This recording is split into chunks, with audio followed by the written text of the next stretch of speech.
今回は、ページのウィジェットの使い方として、ボタンとチェックボタンについて紹介していきたいと思います。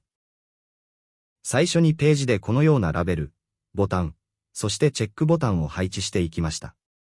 配置したボタンあるいはチェックボタンをクリックすると、ラベルの内容が変化するようにプログラムを書いていきました。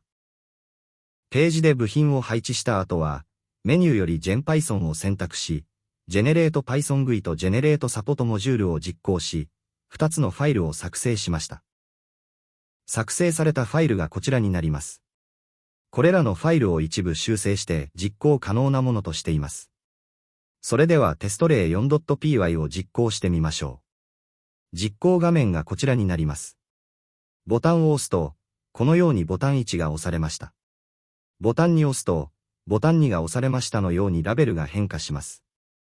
また、チェックボタンをクリックすると、このように変化します。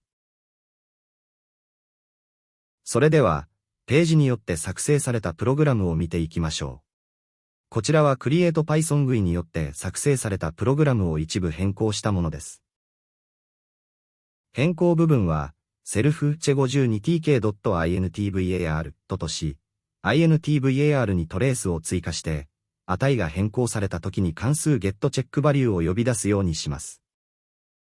そして、サポートモジュール内のに定義していた getCheckValue 関数については、トレース_@を設定したので必要なくなったので、コメントアウトしました。次に、ボタン1に、ラベル1ウィジェットを引数として渡すラムダ関数を追加しサポートモジュールの get ボタン1バリュー関数にラベル1ウィジェットを渡しています。同様に、ボタン2についても、ラベル1ウィジェットを引数として渡すラムダ関数を追加し、サポートモジュールの get ボタン2バリュー関数にラベル1ウィジェットを渡しています。次に、サポートモジュールの変更点について見ていきましょう。まずは、ボタン1に設定した get ボタン1バリュー関数を見ていきます。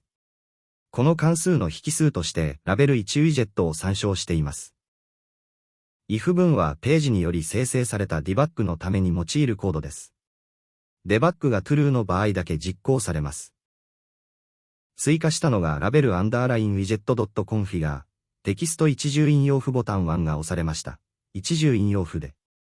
ボタン1が押されるとラベル1のテキストにボタン1が押されましたが設定されます。同様にボタン2の get ボタンにバリュー関数を置いても、ボタン1と同じ設定を行っています。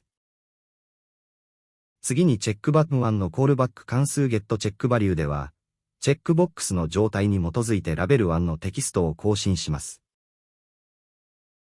関数内では、トップリーベル1インスタンス_line w1 が利用可能かどうかを確認し、可能であれば、チェックボタンの intvar の現在の値を取得する_line w1 che52.get が1の時、ラベル1のテキストをチェックが入りましたとし、そうでなければ、一重引用符チェックが外れましたとします。